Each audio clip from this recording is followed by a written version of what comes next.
Hey guys, Mrs. Horn here. The purpose of this video is to review three topics: evolution, genetics, and reproduction and development.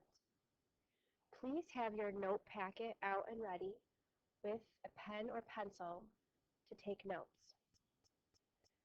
Feel free to pause the video if you need some time to catch up. Let's get started. One of the big overall concepts in the evolution unit is natural selection. Natural selection is when organisms have really good traits. They have beneficial traits that work well in the environment that they live in. Those traits are then passed on to their offspring, and in turn, their offspring survive.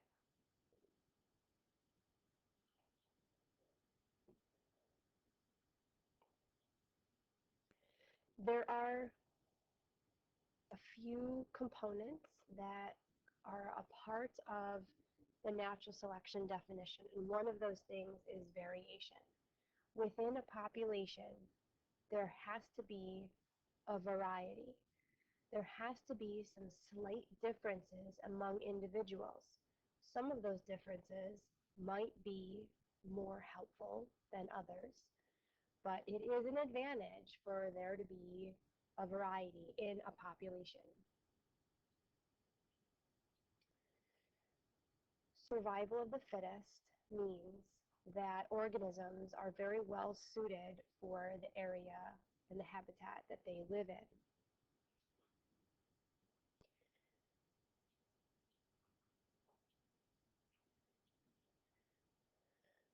Reproduction is part of natural selection because this is the part where traits are going to be passed on to offspring.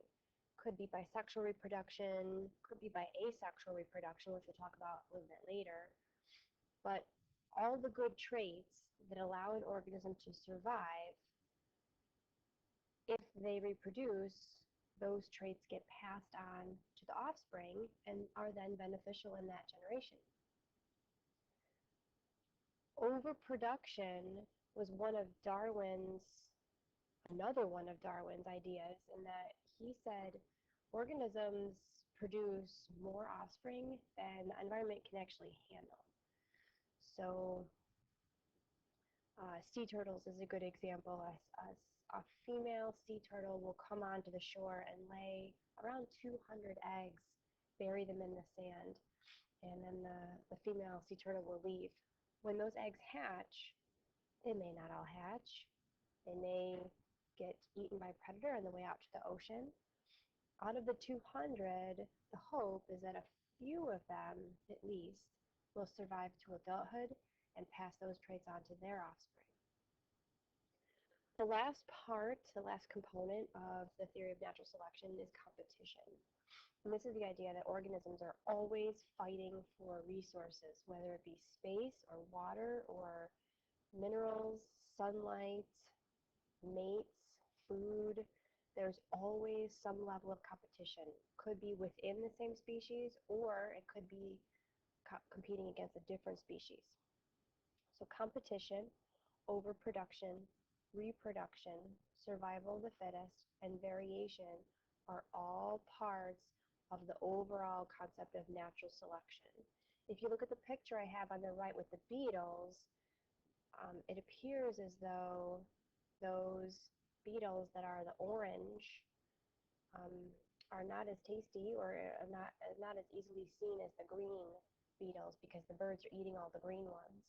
Well, if you're an orange beetle, you must have a really good trait.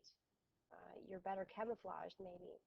So you're going to survive, you're going to pass that trait on, and now in this generation we see even more orange beetles, and then as we get further and further along in generations, they appear to all be orange. So the green beetles have been selected against. Oh, it says brown, they look orange to me.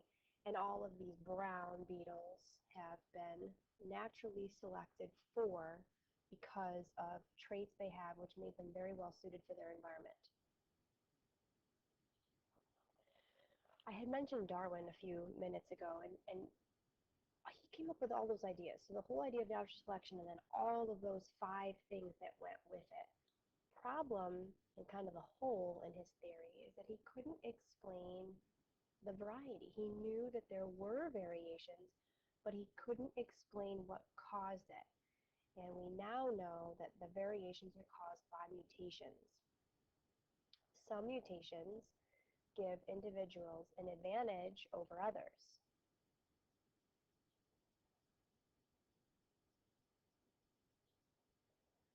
Some mutations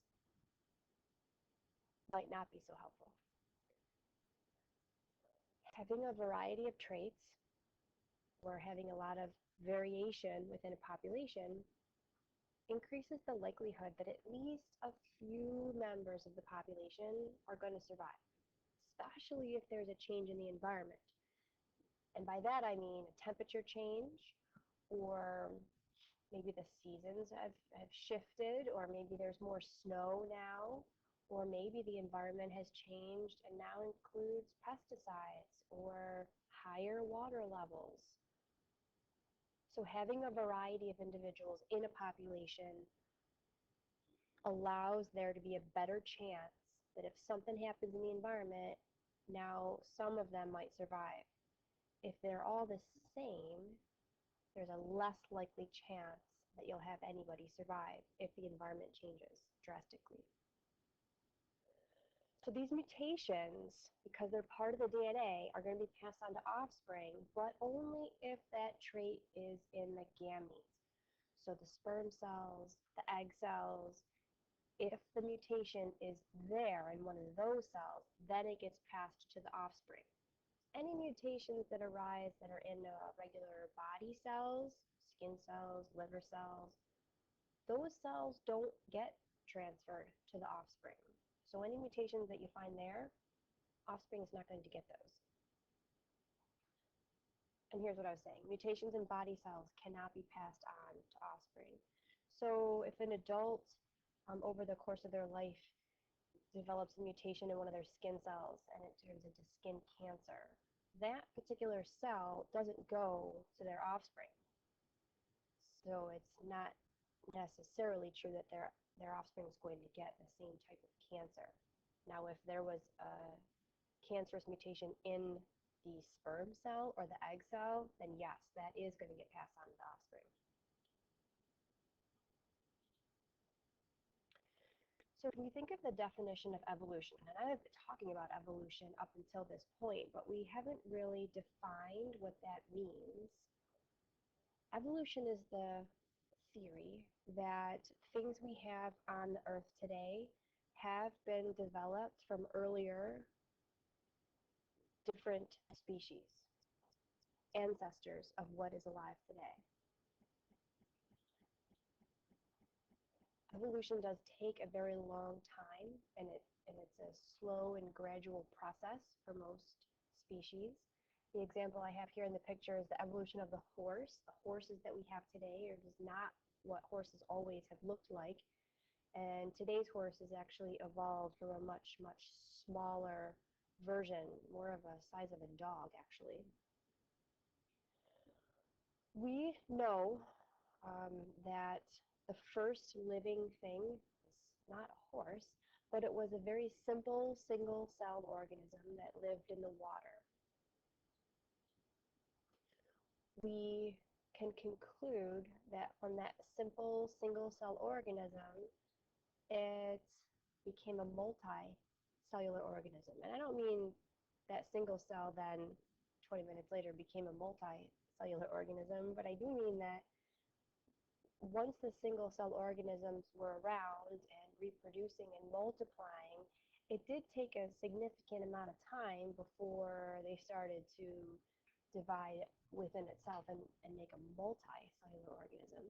Once it was a multicellular organism, again, a bunch of time has gone by, and now it's a more complex multicellular organism made up of many cells, lots of organelles in each cell, and it's able to do more things. Now, in evolution, some organisms may go extinct. Not everything is going to make it to present day. most of what has lived on the planet has actually gone extinct. And that's not to say that that's human doing, because it's not. A lot of things went extinct before humans were even part of the equation. But if a complete organism or a complete species dies out, that's what I mean by extinction. We do have fossil evidence that indicates that most organisms that have lived on the Earth have actually become extinct.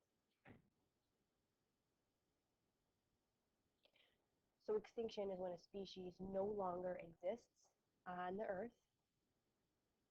And usually this happens when a species can't adapt to a changing environment. So what I was saying before, and it's important for there to be a variety in a population so that when an environment changes, you may have one or two organisms that can still hang in there and still live in that changing environment.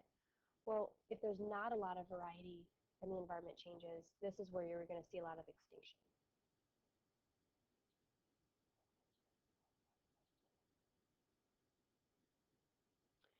So traits that are helpful, how are they passed on? And I had mentioned um, before that we were going to talk about sexual and asexual reproduction.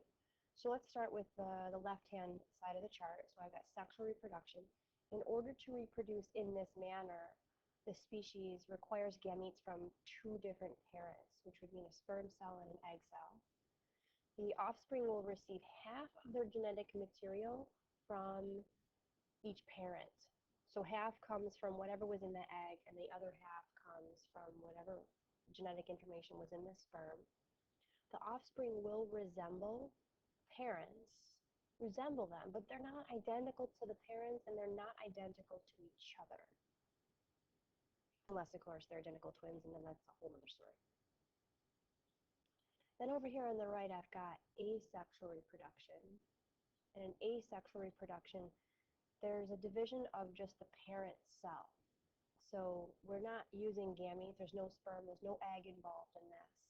It is simply a parent cell that has divided into two daughter cells. The offspring receive a copy of the parent cell's genetic makeup. It's an identical copy. So they're a clone of the parent, and they're also a clone of the other daughter cell that was made. The term heredity, and if you haven't guessed, we're moving into some genetics information here. The term heredity is simply passing traits from one generation to the next. The traits that are being passed on, these are genes that are inherited. They sometimes can be even modified by the environment. You may have learned in Living Environment a while back about the Himalayan rabbit. This was a rabbit that when they removed some hair from the rabbit and they put maybe an ice pack or something cold on the rabbit in that area, the hair grew back a different color. So the environment had changed the expression of those genes so that those genes in that only that area produced a different fur color. All right, so let's talk about DNA. So what is the genetic material? We know that a human cell contains thousands of different genes in the nucleus of a cell. Here would be a cell, and the nucleus is inside the cell. Inside the nucleus, we have chromosomes.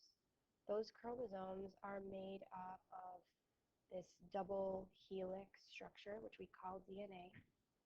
And on the DNA are many genes. So many genes make up DNA. Genes are segments of DNA molecules, and those genes code for a specific trait. So in the example of the Himalayan rabbit, there is one gene on that whole huge piece of DNA that codes for fur color.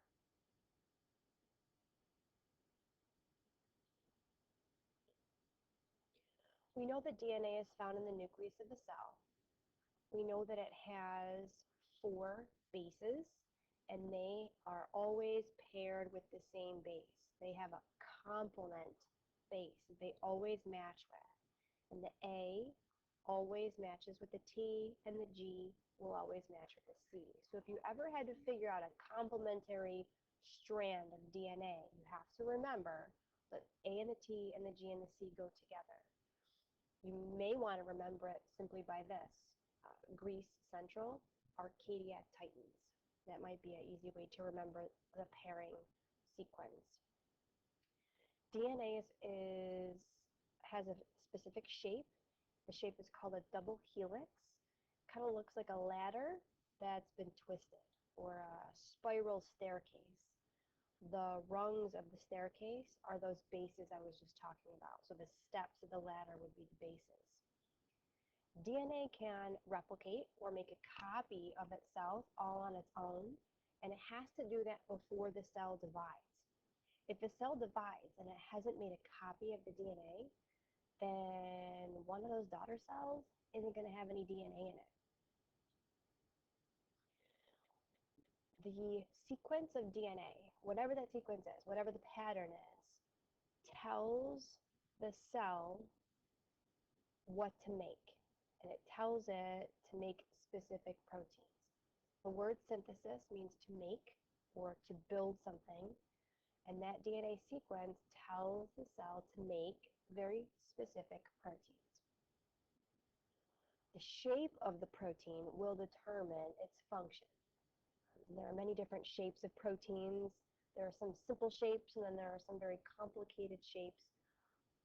But what we need to know is that they have a shape, and depending on what the shape is will determine what that protein can do for the cell or for the organism. As with all things, stuff can go wrong. And on these chromosomes, there can be mutations. And I have mentioned the mutations earlier when we were talking about evolution, because Darwin didn't know anything about mutations. But there are a couple different ways we can get mutations. Mutations are alterations in the DNA. So any kind of a change in DNA is considered a mutation. Now, if the mutation is in a gamete, it can be passed on to the offspring. So if there's something unusual about the DNA in a sperm or in an egg cell, the offspring will get that mutation. Some mutations might be beneficial, and they might actually help an organism survive in their changing environment. While that isn't always the case, other mutations could be harmful. It could lead to disease or disorders, and maybe ultimately extinction of a species.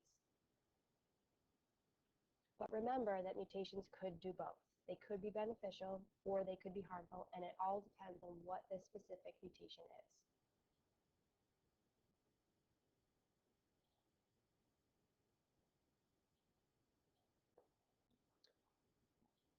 This picture shows an example of genetic engineering.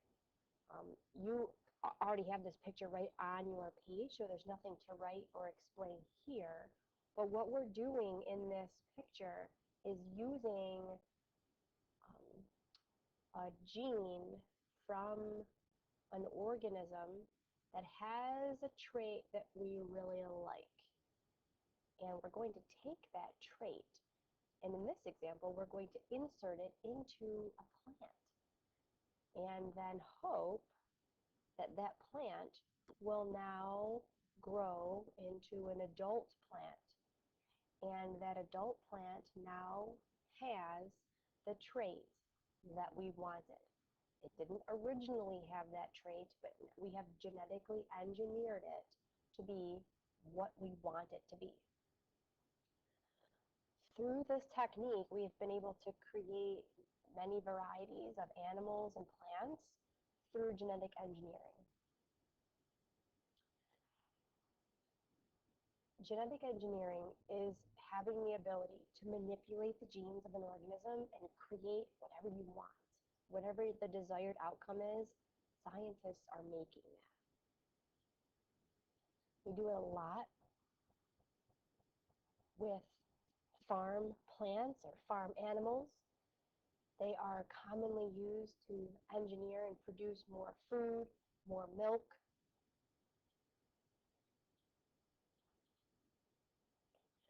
Most of the corn that is grown is genetically engineered to be a very high producing corn. So many corn stalks that you see now will have multiple ears of corn on them. That means it's been genetically modified. Originally, corn would only grow with one stalk, one ear per stalk. Um, and we've come to realize that that feeds a lot of people, but the population of humans is quickly increasing, but we don't have a lot of extra land. So how can we grow 3 times as much corn, but only use the same farmer's field that we have always had? Or if we genetically modify it and make the corn produce more ears of corn on one stalk, then that might answer our question. That might answer our problem.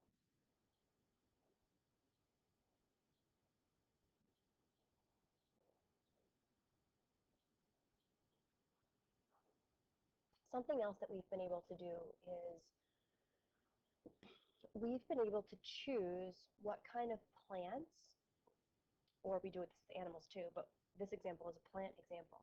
We've been able to choose what kind of plants we can cross with other plants, and we've been able to make all of these other varieties. So kale and broccoli and Brussels sprouts, those are not vegetables that were naturally created. They were created because humans took this original mustard plant and started to cross it with other things to make a wider variety of things for us to eat. So we choose the parent organism based on whatever traits we like about it, and then we cross them to produce our desired offspring. The offspring that we've created in this example is a totally new variety that would not have existed in the wild, but has proven to be very helpful for humans. So when you see a whole field of cabbage or a whole field of um, cauliflower, that organism is not an organism that would have grown without some human intervention. Selective breeding can also lay down with animals. We've done this with horses, racehorses. We've done this with dogs. All the breeds of dogs that we have, that's not normal. That's not natural. Those dogs did not evolve that way because of natural selection. All these breeds exist because at some point in history, or even recently, humans have chosen dogs to be the parents based on what traits that they have, and allowed them to reproduce and now have offspring with the desired traits.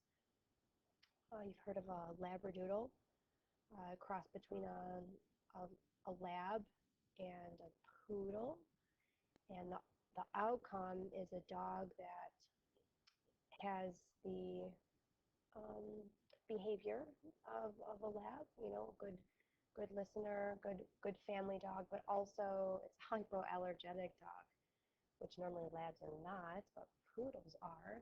So if you have somebody in the family that's allergic to dogs, that would be a good variety to have, but also not a variety that would show up in nature.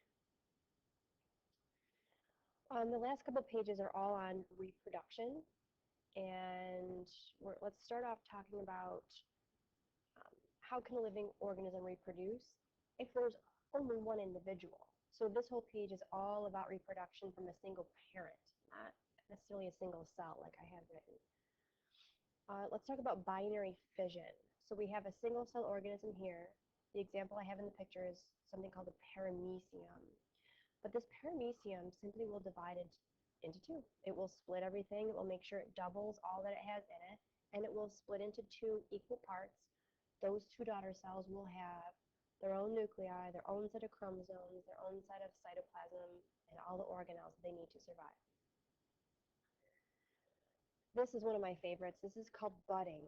This organism that I have here is called a hydra. And these hydra are really, really small. They live in fresh water. They have these crazy tentacles that help them paralyze their prey. When they reproduce, they actually start with a little bud growing off the side of them, and that little bud turns into an identical hydra. So it looks just like the parent cell. It's a clone of it. The bud will eventually pop right off of the parent cell and become its own individual, and will go stick to a rock somewhere at the bottom of the lake and start um, acting on its own um, acting on its own needs for survival. Sporulation, the example I have is bread mold. If you have ever seen a piece of bread that had mold on it, this is what it really looks like. If you were to zoom in super, super close, it looks like a beautiful little plant, but that's gross because it's on your bread. But these little pods at the end of the mold release spores, and each little spore has enough genetic material in there where it can grow its own new pile of bread mold somewhere else in the contaminated bag that you have in your pantry. And they're all identical. They are clones of each other, but the spore is a very convenient way for bread mold to spread. The last example I have is called vegetative propagation, and my example is a strawberry plant. If you plant one strawberry plant over time in the next couple weeks, that strawberry plant is going to produce what's called a shoot, and that's where letter A is showing you. This is a shoot. That shoot will then grow its own set of roots and grow its own set of leaves, and now, bam, we have a whole new strawberry plant. So from producing one strawberry plant, you actually can get many plants from just the one. But all of these new little shoots are all clones. They're all genetically identical to the first one. All of the examples I have on the page are all clones of their parents. Their DNA is exactly the same.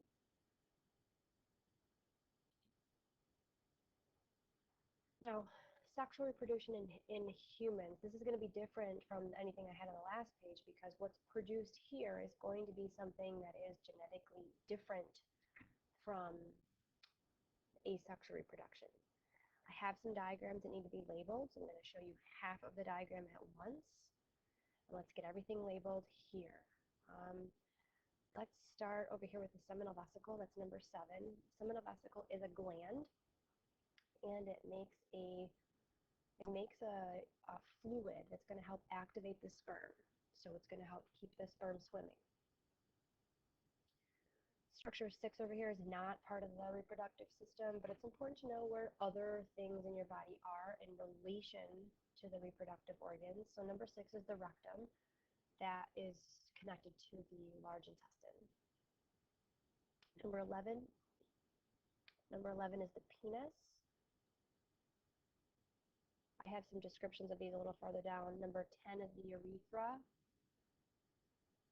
And number 9, we call this the prostate gland. The purpose of this gland is to supply a different fluid to the sperm that allows them to move better and keeps them swimming. Sperm are a swimming cell, and if they're going to get to where they need to go, they have to be able to move. And then number 8, that's the bladder. Again, that's not part of the reproductive system, but good to know where your urine is being stored and where it's located in relation to everything else. Okay, so some other things I've labeled on the bottom. I have the epididymis, which is number 3. Testes is number 2. And the scrotum is structure number 1. Now I have descriptions of those, but I put them over here on the left because I couldn't quite fit them in. So the epididymis, this is a structure where sperm are stored, and they're there for a while till they become mature. On the testes, this is a gland that produces the immature sperm. And the scrotum, this is the area on the outside of the testes. It actually contains both the testes and the epididymis.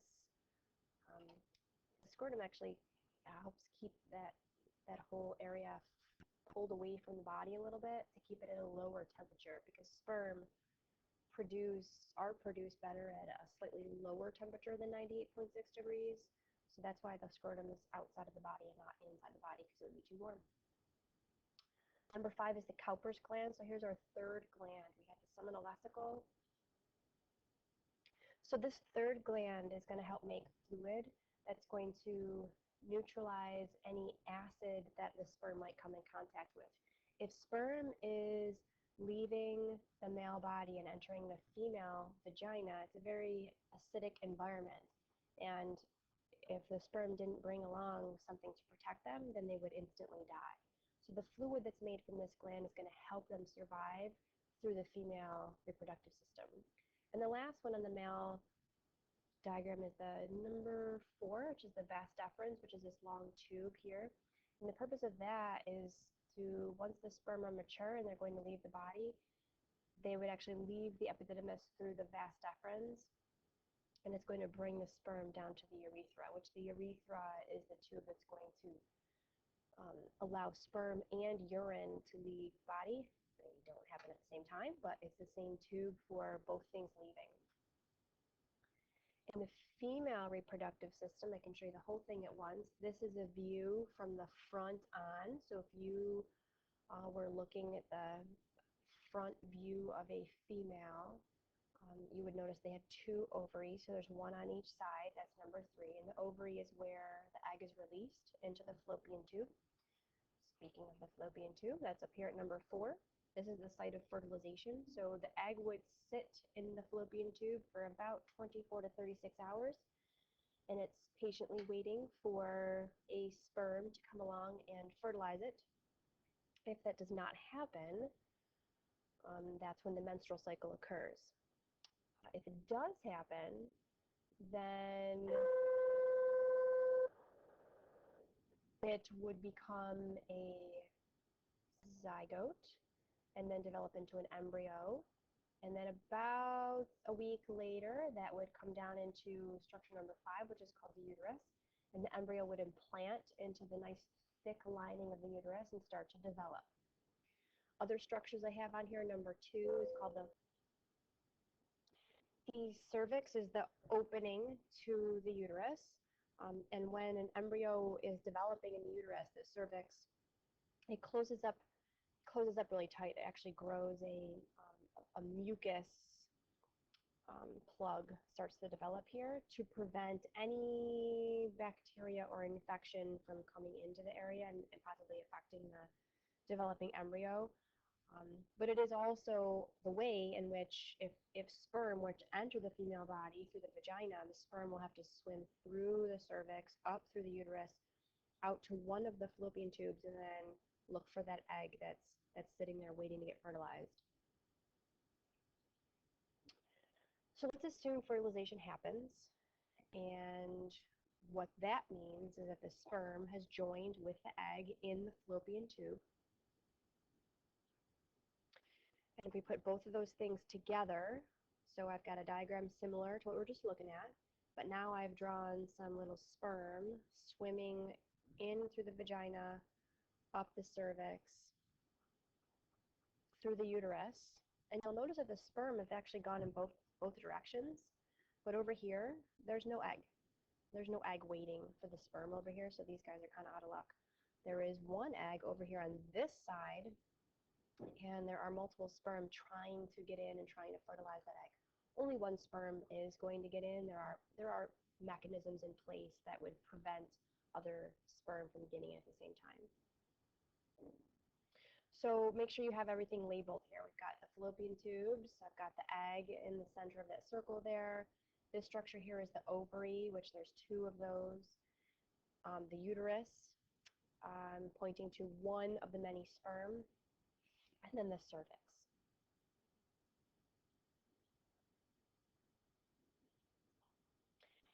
So fertilization has happened. Now we've made a zygote. The zygote, which this is a real picture of a zygote. The zygote, just like all cells, has a cell membrane around it. It contains a nucleus, and in that nucleus there would be 46 chromosomes. 23 of them came from the sperm, and 23 of them came from the egg to make the human chromosome number of 46. The zygote is made of only one cell. Now, not too long after that, that zygote is going to start to divide. And as soon as it divides, then we call it an embryo. The embryo is made up of 2 or more cells. The picture that I have here shows 4 cells, 1, 2, 3, 4.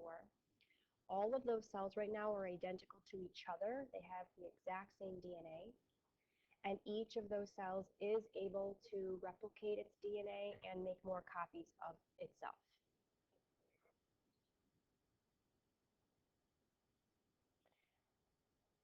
The embryo will continue to divide and make a larger mass of cells.